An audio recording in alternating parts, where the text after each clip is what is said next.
So guys, I wanna show you the amenities that they have. So may pool dito na pagtataas. Actually, maraming pool dito. I think mga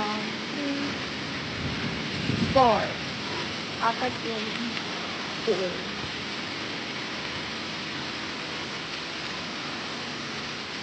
Yan, may basketball court sila. So, ma-board kayo, punta lang kayo dito. Sa mga kids din, may mga playground siya. Yan, tigong guys.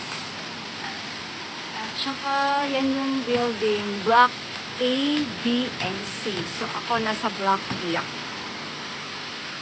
Para puntahan natin yung dalawang pool na nakaseparate. Maganda din dun kung ano ka gusto mong magsulo na mag-swimming. As in, perfect place na para sa'yo. Tsaka maraming condo dito dyan. Ibang condo din yan. Ito. Yung ibang pool na nakaseparate. Yan.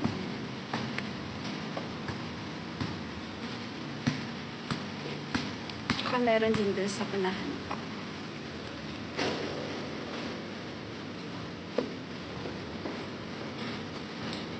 Ang ganda talaga magmuni-muni dito.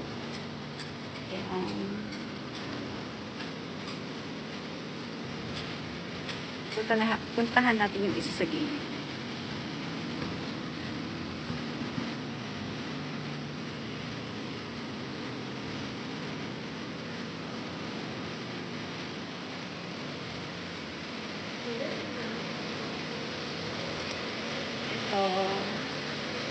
Ito siya.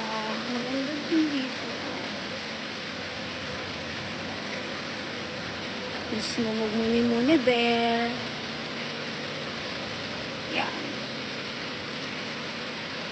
So, puntahan naman natin yung main pool talaga nila. May badminton hall din sila. So, check natin.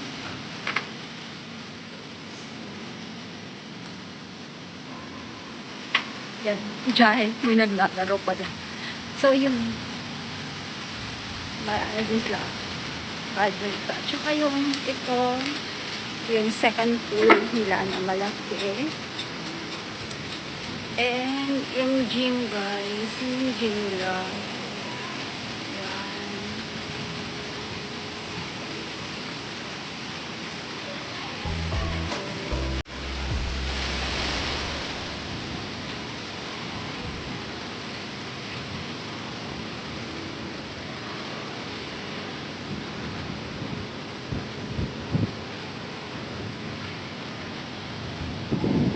May mga study room din sila dyan. Pwede kang magtambay dyan. Tsaka din dun sa kabila, may study room din. Mamaya, i-check natin. So, yung mga naglinis dito. As in, ano talaga dito, napaka well-maintained. So, ito yung main pool nila.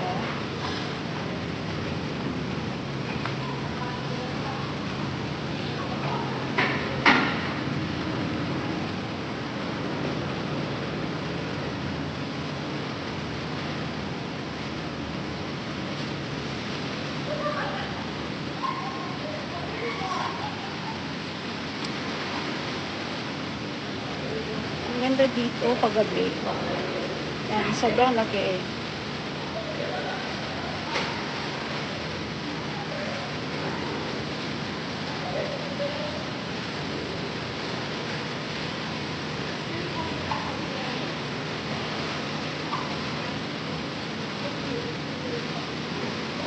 At saka dapat naka-swimming attire talaga pag maliligo ka dito. Kasi sasawayin ka ng guard. So, may games room.